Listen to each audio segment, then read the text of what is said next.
Snow fell like sifted flour over Briar Creek, quieting the town beneath a white hush that felt less like peace and more like pause before something broke. The wind moved in long, aching sighs between the wooden storefronts, rattling shutters and tugging at loose tin signs. Chimneys breathed thin gray smoke into a sky the color of unpolished pewter. Winter had settled in early that year, hard and uninvited, and it pressed its cold palm against every door. At the edge of the square stood Harper, 23 years old and already acquainted with a loneliness that did not match her youth. Her boots were cracked along the seams, the leather stiff with frost. A wool shawl wrapped her shoulders twice, yet the wind still found its way through, worrying at her collar and slipping icy fingers down her spine. Before her rested a narrow wooden cart with a single iron wheel that complained whenever she shifted its weight. Inside lay her offerings: carrots with green tops trimmed short, potatoes brushed clean of soil, onions bundled in twine. They were small, stubborn survivors from the patch of land she had coaxed into yielding food even after the first freeze. She cleared her throat, and the sound seemed swallowed by snow. Then she tried again, lifting her chin though her lips trembled. "Please buy my vegetables. I need the money." The words felt heavier each time she said them. She had practiced different versions in the privacy of her kitchen, but pride thinned them down to this bare plea. A widow asking was still asking, no matter how politely. A pair of ranch hands crossed the square, boots crunching. They glanced at her cart and then at one another. One tipped his hat in a gesture that carried sympathy but no coins. They kept walking, watched them go, her breath rising in pale clouds. 6 months earlier she had stood in this same square beside her husband, Samuel Harper, who had laughed easily and filled space with warmth. He had been broad-shouldered and earnest, the sort of man who believed hard work could outpace any storm. When the barn roof collapsed under a late autumn squall, it crushed more than timber. Samuel had lived long enough to grip her hand and whisper an apology, as though dying were a misstep he could correct. The debt he left behind, inked in careful lines on promissory notes, did not apologize at all. The ranch was smaller now. Livestock sold, fields dormant, the house echoing at night, had refused to leave it. Every fence post Samuel had driven into the ground held memory like a nail holds wood. She would not surrender that without a fight, even if the fight required standing in the town square asking strangers for coins. Mrs. emerged from the general store with a woolen cap perched like authority on her head. At 45, she carried herself with the confidence of a woman who knew every secret before it was spoken. She paused just long enough to survey's cart. "Cold day for selling," she remarked, her voice smooth as polished oak. "It is," answered, "but folks still need to eat." Mrs. eyes flicked over the vegetables, calculating. "You could have come to me, you know. I might taken a few off your hands, at a fair price, of course." Fair meant low, forced a smile. "I appreciate that, ma'am. I thought I'd try here first." The older woman's lips curved faintly. "Pride's an expensive habit, child. Winter's only begun." She turned and disappeared back inside, leaving behind the faint scent of cinnamon and kerosene, tightened her grip on the cart's edge. Pride was expensive, yes, but dependency cost more. By midday, snow thickened. A horse's hooves rang against the frozen earth, announcing Henry before his shadow reached her. He rode a chestnut gelding with silver-studded tack, the kind of detail that spoke of surplus. Henry dismounted with practiced ease, brushing snow from his tailored coat. At 38, he wore prosperity like a second skin. "Mrs. Harper," he greeted, removing his gloves finger by finger. "You look chilled." "I'm managing," she replied. He examined a carrot as though assessing a flawed gem. "It pains me to see you out here like this. Samuel was a good man, ambitious, perhaps too ambitious." She heard the warning hidden beneath condolence. He believed in our land. "And belief doesn't settle accounts." Henry met her gaze, steady and appraising. "I've been reviewing the note he signed, the one concerning the feed shipment last spring." Her stomach tightened. "I know the note." "Payments overdue." His tone remained gentle, almost regretful. "I'd hate to press the matter in court. It would be uncomfortable for you." Snow gathered along the brim of her bonnet. "I'll pay it." With vegetables, his smile did not reach his eyes. "You're a young woman alone on a failing ranch. There are easier solutions. Sell the property to me now before its value sinks further. I'll ensure you have a room in town. Protection, stability." Protection felt like a cage described as shelter. "Thank you," she said carefully, "but I won't be selling." A muscle worked in his jaw. "Stubbornness won't warm you at night." "No," she answered, voice steady despite the cold burning her lungs, "but it lets me sleep." Henry replaced his gloves with deliberate patience. "Very well, I'll give you until spring. After that, the terms will enforce themselves. He mounted and rode away, leaving that quickly blurred under fresh snow, stood very still, as though movement might shatter the fragile spine holding her upright. From the far end of the square came another rider, slower, less adorned. The horse was dark, sturdy, steam rising from its flanks. The man astride it wore a long black coat dusted white at the shoulders. Caleb Boone did not announce himself with silver or raised voice. He moved like someone accustomed to watching before speaking. At 30, Caleb carried a quiet gravity that made others shift unconsciously to give him space. His ranch lay west of town, larger than most, yet he rarely spoke of its success. People said he worked from dawn until stars blurred, that he trusted few and needed fewer. They also said he had once been engaged, years ago, and that death had altered the trajectory of his life the way a river carves new paths after flood. He guided his horse closer, eyes resting briefly on Scar't before meeting her face. There was no pity in his expression, only consideration. "How much?" he asked. "For which?" she replied, surprised by the roughness in her own voice. "All of it." She blinked. "All." He nodded once. She named a price she believed fair, modest even. Caleb reached into his coat and coins without bargaining. When she counted them into her palm, her breath caught. He had doubled the sum. "Sir," she began, extending the extra coins toward him, "this is too much." "You'll need less time in the cold," he said simply, lifting the sack of potatoes into his saddlebag. "I can't accept." "You can." His tone was calm, not commanding. "Winter not done with us." Their eyes held for a moment longer than propriety required. In his gaze she sensed recognition, as though he saw not a widow begging but a woman fighting something larger than weather. It unsettled her in ways she could not name. Around them, whispers stirred. Mrs. Silhouette appeared behind the general store window. A pair of young women paused mid-step. Kindness was rare enough to warrant scrutiny. Caleb secured the last bundle of onions. "You'll be here tomorrow?" he asked. "If I have anything left to bring." He inclined his head, then mounted. Snowflakes settled along his dark hair before melting. Without further word, he turned his horse and rode toward the western road.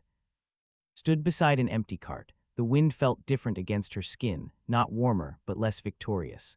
Coins pressed solid against her glove, undeniable proof that the day had not defeated her. Hurried across the square, skirts gathered to avoid slush. "I saw," she lowered her voice. "Did he truly buy everything?" "He did." His eyes widened with something like hope. "Well, that's a blessing." "Or gossip," replied softly. "Let them talk," said, squeezing her arm. "You did what you had to." Nodded, though uncertainty coiled in her chest. Charity created obligations, and obligations could become chains. Yet Caleb's manner had not suggested ownership. It had suggested respect. As dusk crept over Briar Creek, she wheeled her lighter cart homeward. The sky deepened to indigo, and lanterns flickered awake behind frosted windows. She counted the coins again beneath the porch light, confirming they were real. They would buy flour, perhaps wood. Another week secured. Inside, the house felt less cavernous than usual. She set water to boil and allowed herself a rare indulgence, sitting without calculating numbers in her head.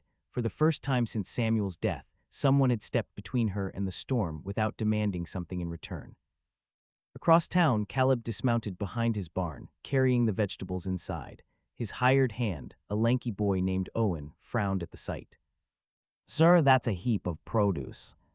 "Divide it," Caleb instructed. 3 sacks, leave one at the miller's, one at Mrs. Don't knock."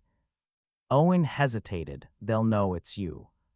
"Doesn't matter." Caleb paused, glancing toward the faint glow of town lights. "Just see it done." Back in her kitchen, unaware of the quiet deliveries beginning under cover of evening, pressed her forehead briefly to the cool windowpane. Snow continued to fall, patient and relentless. She should have felt only relief, yet a question lingered like an unfinished sentence. Why would a man known for distance cross the square for her? In the silence, wind carried the faintest echo of hoofbeats fading westward. She closed her eyes, sensing that today had shifted something unseen, a line redrawn in snow. Tomorrow she would return to the square, cart loaded again, prepared for whispers and bargaining and Henry's watchful gaze. But somewhere beyond the frozen fields, a cowboy who owed her nothing had altered the balance of her winter, and Briar Creek was already beginning to wonder what he would do next.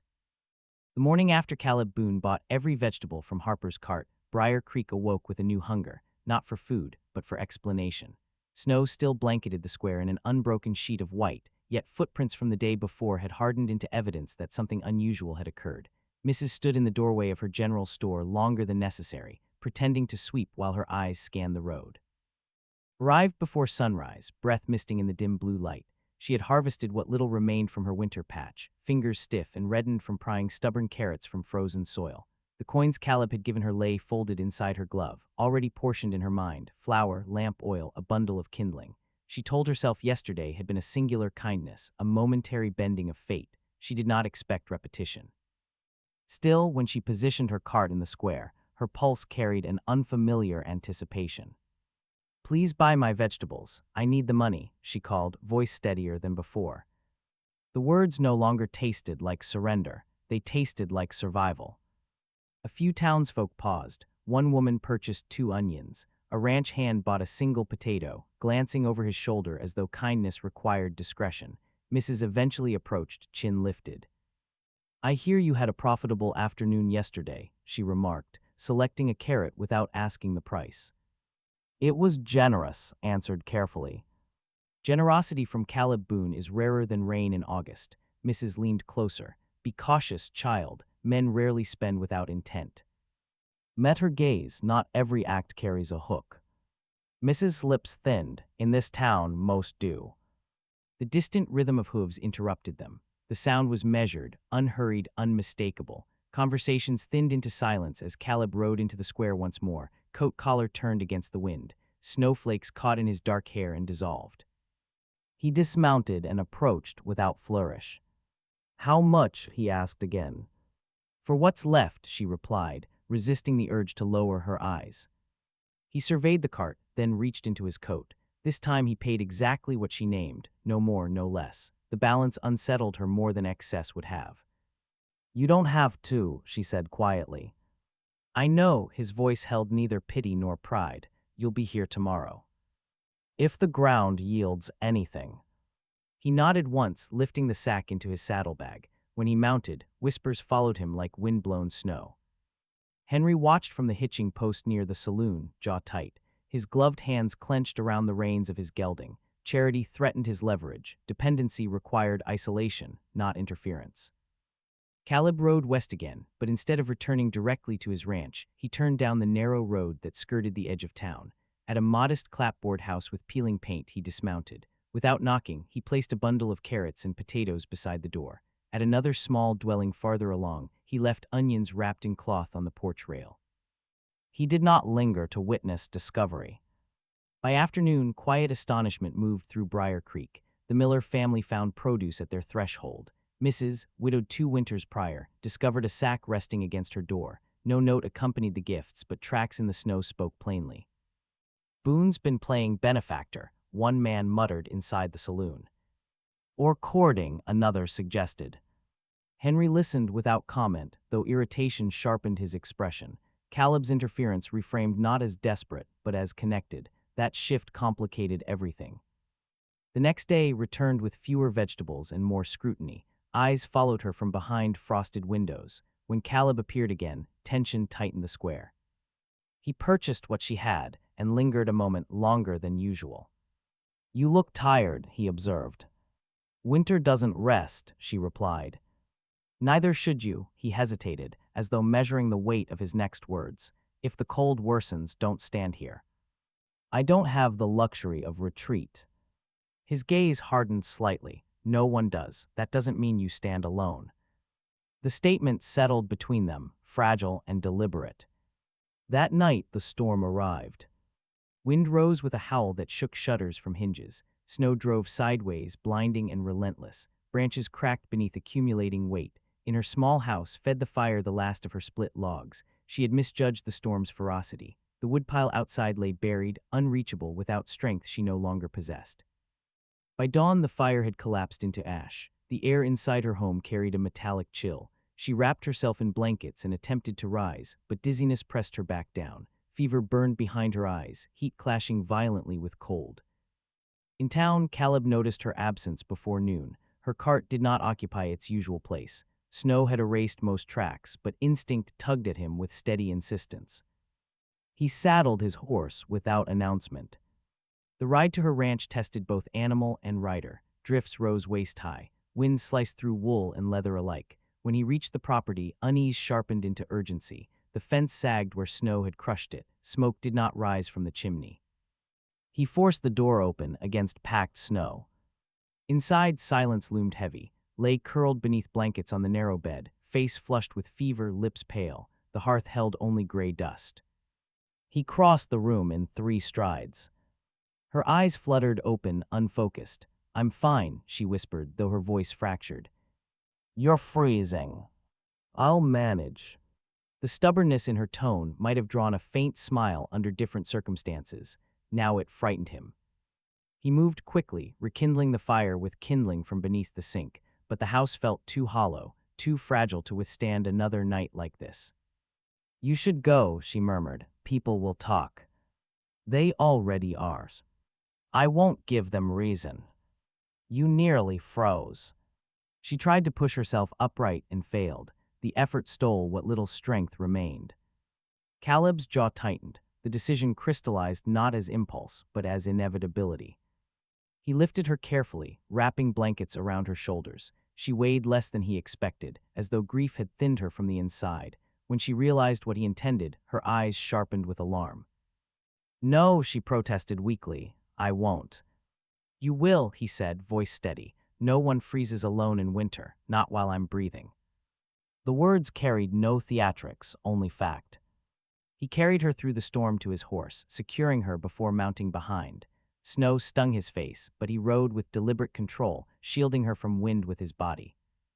By the time they reached his ranch house, dusk bled across the horizon. He brought her inside, laying her gently near the hearth. Warmth returned slowly, reluctantly. He boiled water, steeped herbs his mother had once taught him to keep for fevers, and coaxed her to drink. When she drifted into uneasy sleep, he remained seated nearby, gaze fixed on the flames. News traveled faster than thawing ice. By morning, Briar Creek vibrated with scandal. "She spent the night under his roof," Mrs. declared to anyone within earshot. "Improper," another woman insisted. Sheriff Thomas Reed approached Caleb's property near midday, boots crunching through snow. He removed his hat before stepping inside. "You know how this looks," the sheriff said quietly. "I know how it would look if I'd left her there," Caleb replied. Sheriff Reed studied him for a long moment, then nodded once. "See that she's well, town's watching." "I'm aware." When awoke fully, clarity returned with humiliation close behind. She sat upright, blanket pooled at her waist. "You shouldn't have brought me here," she said. "You were burning up. I would recovered. Or not." Silence pressed in. "I won't have my name dragged," she continued, voice steadier now. "Samuel's memory deserves better." Caleb's gaze did not waver. "This isn't about memory, it's about breath." "You don't owe me breaths." "No," he agreed softly, "but I won't stand by while someone drowns in snow." The statement held deeper current than the words suggested. Over the next days, as the storm subsided, she regained strength. He kept distance where propriety demanded it, sleeping in the loft while she occupied the bedroom. He cooked poorly but earnestly. She corrected his seasoning without hesitation. Small exchanges formed fragile bridges. Outside, whispers swelled into accusation. Henry visited Mrs. Storr with deliberate timing. "Reputation shapes opportunity," he observed loudly. "A woman who cannot guard her virtue cannot guard her land." The insinuation spread like frost. Heard it when she ventured back into town a week later. Color returned to her cheeks. Conversations dimmed as she passed. Pride urged her to lift her chin higher. Caleb walked beside her without touching. At the square, she set down her cart once more. Snow still rimmed the edges of buildings, but the sun glinted sharper now, promising eventual thaw. "Please buy my vegetables. I need the money," she called, voice carrying farther than before. This time, more hands reached forward. Caleb did not purchase everything. He stood back, allowing others to step in first. Across the square, Henry watched, calculation darkening his gaze. When the last potato changed hands, Caleb approached quietly. "You should know," he said, low enough that only she could hear, "intends to press Samuel's note before spring." Her stomach tightened. "He already warned me. He's filed preliminary papers." The words landed heavier than snow. Straightened, meeting Caleb's eyes without flinching. Then winter isn't my only storm. No, he agreed. Wind swept across the square, lifting loose flakes into brief spirals. Around them, Briar Creek resumed its restless murmur. Caleb's expression shifted, resolve settling into place like a gate bar lowered against threat. He's misjudged something, he said quietly. And what is that? He held her gaze, voice calm but edged with steel. He thinks you're alone. The snow began to melt the same morning Henry filed his claim. It did not vanish all at once, nor gracefully. It receded in sullen patches, revealing mud the color of bruised earth and fence posts warped by the season's weight. Briar Creek smelled of thaw, wet timber, damp hay, and something restless beneath the soil. Winter had not released its grip entirely, but it had loosened its fingers enough for consequences to surface. Harper stood in the center of her small kitchen, the folded notice trembling slightly in her hand. The paper bore the county seal and Henry's careful signature, beneath a list of terms written in unforgiving ink. Samuel Harper's debt, compounded by interest and processing adjustments, was now due in full within 30 days. Failure to comply would result in immediate transfer of property. 30 days. The house felt smaller with that number inside it. Caleb Boone watched her from the doorway, hat in his hands. He had ridden out early after Sheriff Thomas Reed delivered word that Henry had moved sooner than expected. The sheriff's mouth had tightened when he spoke, but law was law unless law was proven crooked. He can't, said quietly, more to the room than to Caleb. Samuel never missed a payment. Did he sign anything unusual before he died? Caleb asked. She forced herself to breathe evenly. He signed for feed that spring. We were short after the drought, but the terms were clear.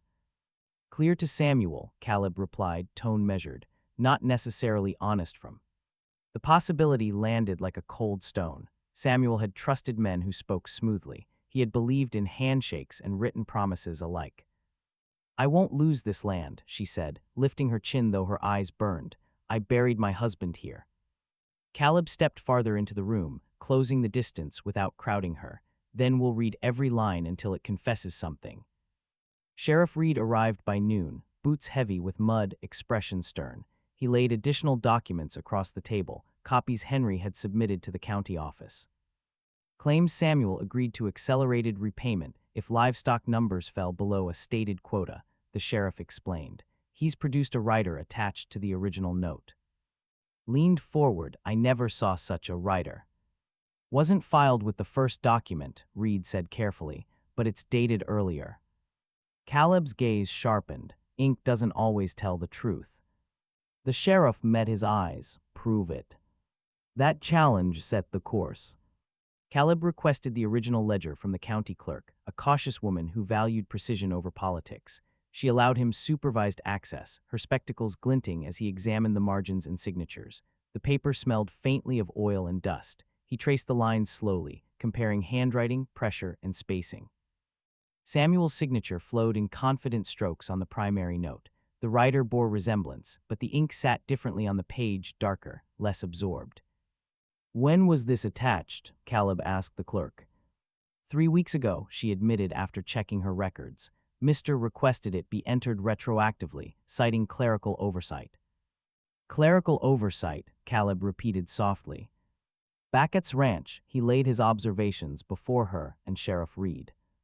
He altered the agreement, Caleb concluded, or added to it after Samuel died.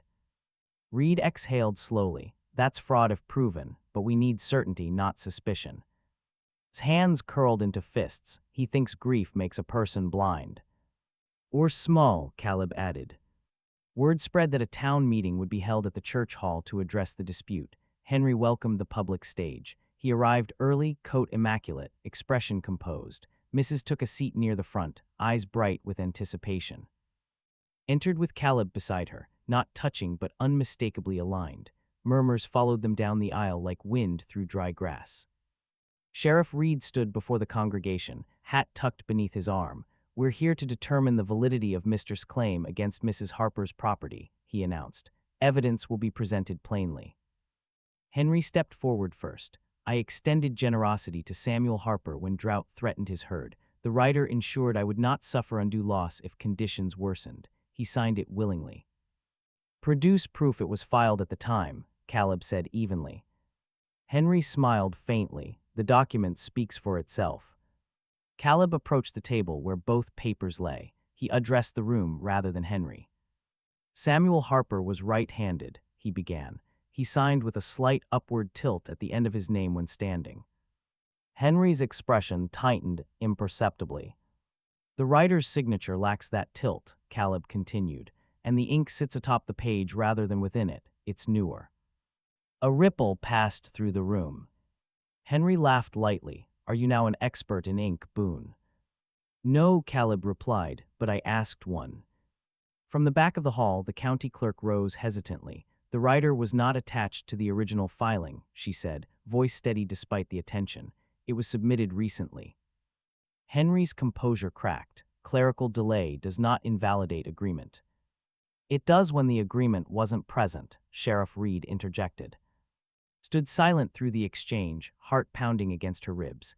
This was not merely about land. It was about the narrative Henry sought to impose, that she was vulnerable, expendable, incapable of defending what was hers. Caleb reached into his coat and a folded receipt. One more detail, he said. Henry's eyes flickered. This is a payment record from Samuel Harper to Mr. dated 2 weeks before his death, Caleb explained. It reduces the outstanding balance significantly. Henry stiffened, irrelevant. It becomes relevant, Caleb replied, voice steady as granite, when combined with the absence of any writer at that time. Sheriff Reed examined the receipt closely. Why was this not entered in your claim, mister? Henry's silence lengthened. Because, Caleb finished quietly, it would weaken your case. The hall filled with whispers, sharper now, edged with anger rather than curiosity. You accuse me publicly, Henry demanded.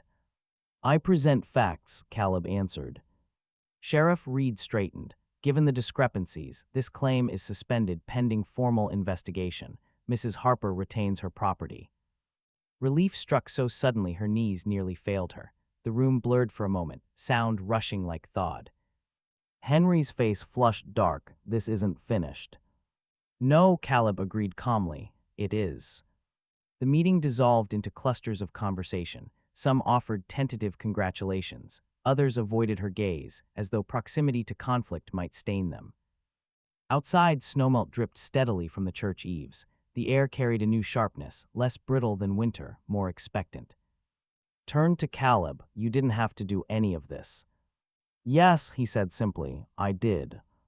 For what, she pressed, for justice or for me? His eyes held hers without flinching. Those aren't separate. The answer struck deeper than she anticipated. They walked back toward her ranch in silence, boots sinking into softened ground. When they reached the porch, she paused. You could have claimed leverage, she said, after all you've done. He shook his head. Your land is yours. Even if you'd paid the debt yourself. A shadow crossed his expression. She studied him carefully. Did you? He hesitated only a fraction, part of it. The admission settled between them like something both fragile and immense. Why, she whispered. Because I won't let a man like dictate the shape of your life. Emotion swelled unexpectedly in her chest. Gratitude, anger, astonishment, something warmer she dared not name. You can't keep fighting my battles, she said. I'm not fighting for you alone, he replied. I'm fighting for the idea that this town doesn't belong to men who twist paper into chains. Behind them, hoofbeats sounded sharply against wet earth. Henry rode hard toward the property, fury evident even at distance. Caleb turned slightly, posture steady. Henry dismounted without grace. You think this ends with one meeting, he spat. You've embarrassed me in front of people who owe me loyalty. They owe you honesty, Caleb answered. Henry stepped closer, voice low. Careful, Boone. Prosperity can vanish as quickly as snow. So can reputation, Caleb returned. Tension thickened the air, charged and volatile. Moved forward, placing herself beside Caleb rather than behind him. My husband trusted you, she said to Henry, voice unwavering. You betrayed that trust. I won't forget it. Henry's gaze hardened. This land will cost you more than coin. Perhaps, she replied, but it won't cost me my spine. For a heartbeat, it seemed violence might erupt, but Sheriff Reed's distant silhouette appeared at the road bend, observing. Henry noticed as well. He mounted again, fury banked but not extinguished. "Spring, coming," he called over his shoulder. "Let's see what survives it." He rode away, leaving churned mud in his wake. Silence lingered after his departure, heavy but altered. The threat had not disappeared, it had shifted shape. Exhaled slowly, "He won't stop." "No," Caleb agreed, "but neither will we." The word we settled with quiet certainty. Days later, as investigation progressed, confirmation arrived. The rider was fraudulent. Henry's standing in Briar Creek fractured visibly. Business slowed. Conversation ceased when he entered rooms. On a clear afternoon, returned to the square with her cart, no longer bowed by desperation. Townsfolk approached willingly this time, not out of pity but respect. Mrs. purchased onions without commentary. Caleb stood at the edge of the crowd, not intervening, only present. When the last vegetable sold, met his gaze across the thawing square. "You didn't buy everything," she observed lightly. "No," he said, "didn't need to." Around them, snowmelt carved narrow rivulets through dirt, revealing the earth beneath. What winter had concealed was now visible: strength, corruption, resilience. Stepped closer, voice softer. "You changed the balance." "You changed it first," he replied, "by standing in the cold." A distant rumble echoed across the plains, thunder, or perhaps the sound of something larger shifting beyond sight. Glanced toward the horizon, where dark clouds gathered despite the sun's presence. "Spring storms are worse than winter ones," she murmured. Caleb followed her gaze. "Good thing we know how to endure." Their eyes met again, not as rescuer and widow, but as equals facing uncertain weather. Behind them, in the far stretch of fields bordering Henry's land, a thin line of smoke began to rise where no chimney stood. "Noticed first." "That's not from my side," she said quietly. Caleb's expression sharpened as he tracked the smoke's origin. Snow had melted, but danger had not. Without another word, he reached for his horse. And this time moved with him.